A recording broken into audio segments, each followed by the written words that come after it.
I ask again, how long will the Igbos have to wait? What is in this video is a little bit beyond politics, and it's not like something that should be emotional somehow, but this video is worth sharing with people, at least. Let's look at the promises made by the presidential candidate of the PDP. He said he was promising the Anambra people unity. Well, the riposte to that, the commonplace riposte to that, is that he's not been able to unify his own party.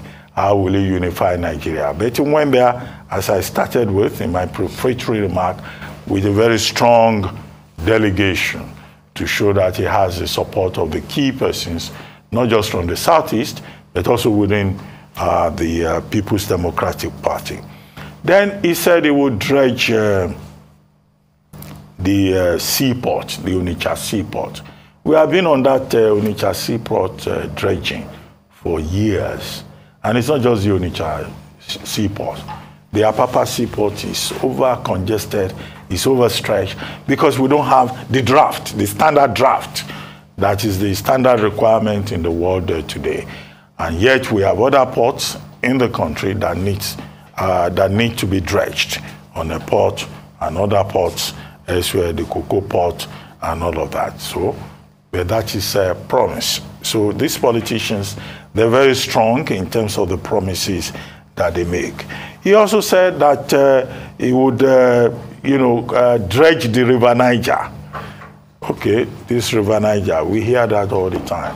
He will complete the Onitsha seaport. We hear that all the time. And he told his audience that his plan is to be the stepping stone for Igbo presidency in 2027. Does that mean that he's saying that he will just do only one term in office? He didn't go that far, but he said his presidency will be a stepping stone for Igbo presidency in 2027. So if he's saying that, maybe he's promising us that he will do only one term. I hope he will not come around somewhere down the line, if he wins, if he's lucky enough to win, to say that, oh, he was quoted out of contest. And the usual, mediocre thing for politicians to do is to say, oh, journalists are the ones quoting them out of contest, even when they are on tape. Because it's possible that if former Vice President Atiku Abubakar wins, he could get there and he will say, this office is so sweet, it's so nice, I'm enjoying it so much, I want to do a second term.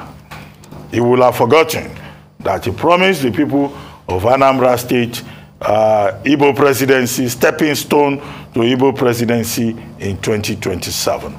And that is why I think that, observers, watchers, the commentariat must be taking notes in terms of the promises that, those aspiring to be president make. However, there was a major omission in all the statements by former Vice President Atiku Abubakar, now presidential candidate of the People's Democratic Party. And that was with regard to the second Niger bridge at Onitsha.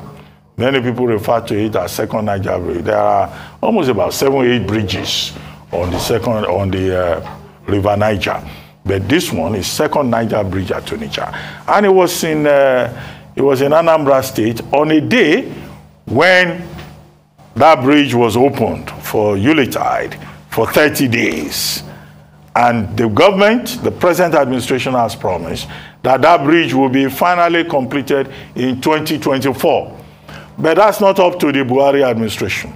That's up to the next administration that succeeds it.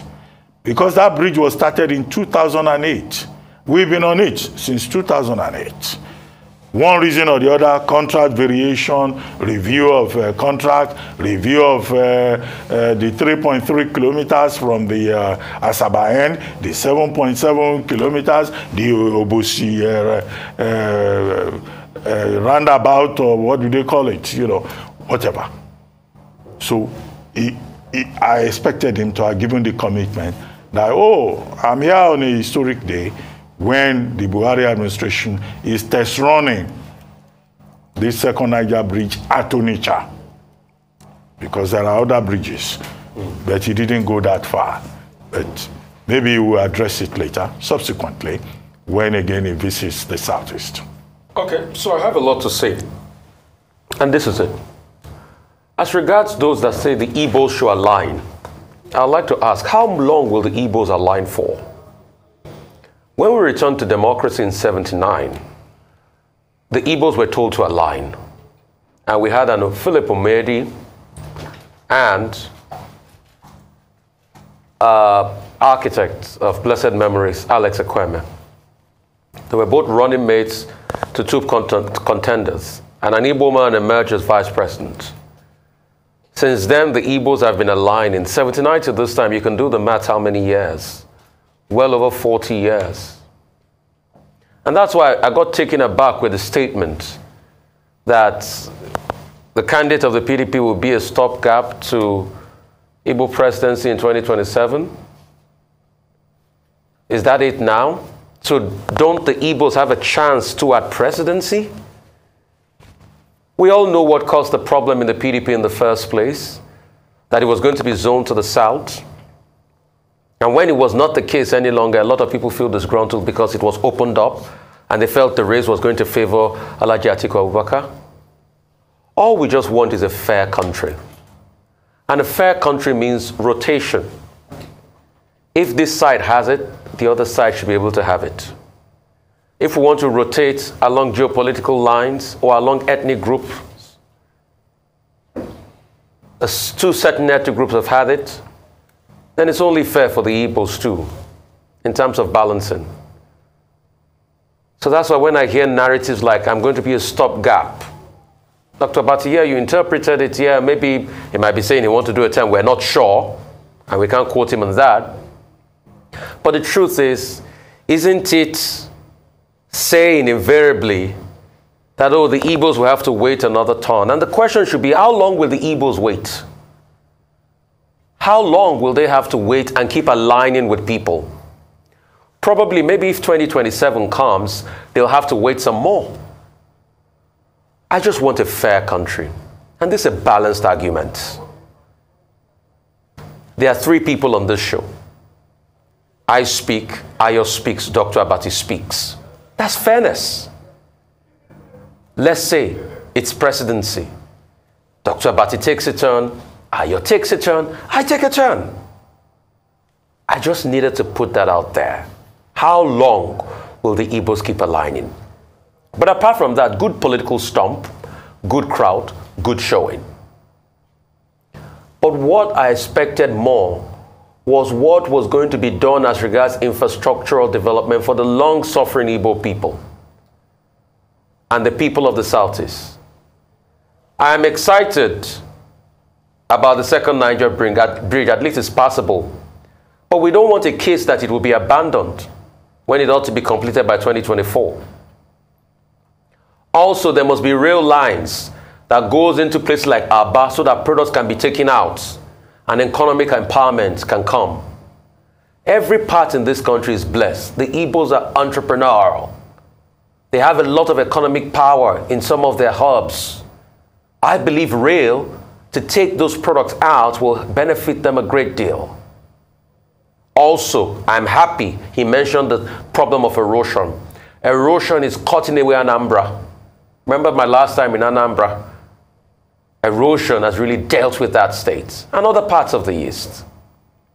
Then a lot more federal presence and projects there to be able to calm the nerves of the people so that this talk of marginalization can start to peter out.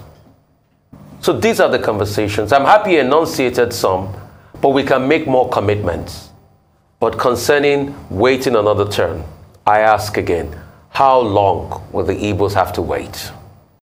I know that they say power is taken, is not given. Yes, there is one thing that is certain. Whoever wins this presidential election is going to sit up, because the responsibility of the leaders is now known to the people. So Nigerians are ready to hold whoever is going to win this election accountable for whatever is going to happen. We will not be interested in hearing a lot of blames people coming to blame the past administrations for their, you know. So people have known what governance is all about, and now the youths who are much more informed are now interested in politics, and they are now interested in governance, and they are interested in the things that is happening on daily basis, and that's why we cannot sleep. So our eyes are open now. We are monitoring what is happening.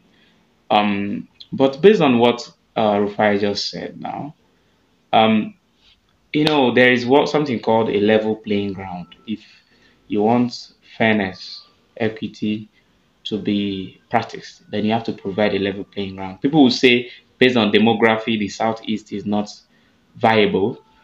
Based on political commitment and political contribution, the Southeast uh, is not good enough, So I'm not interested in all of that, but my concern is the fact that this agitation from the Southeast, when will it come to an end? The agitation from the Southeast. What is the solution to the agitation from the Southeast? If you keep ignoring a certain people all the time, and then you think because there's nothing they can do, whatever they do can only affect them and their people. And then since the time of the Nigerian independence till today, this marginalization has been a top chart. So what is the solution to this?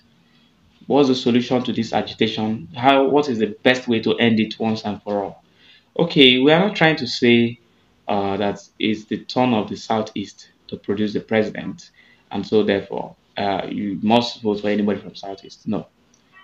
At least in this presidential election today, one of the best and the finest candidates we have is Peter Obi, who has shown himself to Nigerians and to the rest of the world across. Now, you cannot overlook that man and then come back to say the Igbos does not have someone who have the capacity to govern. At least the Southeast has been able to produce somebody like Peter Obi. So the big question that comes under that is, why did the PDP not give Peter Obi the ticket? Or why did Peter Obi abandon his form in PDP? There are so many questions that has to be answered. What is the reason why Wike formed what's it called? What is it called? The G5. What is the actual reason why he formed it? If you come to the APC, the other side on the other side on the APC, Dave Umahi and Richard Sokrocha, they contested for the primaries. How many votes did they get? Nothing. Despite coming with a lot of delegates from their states, they didn't get a single vote.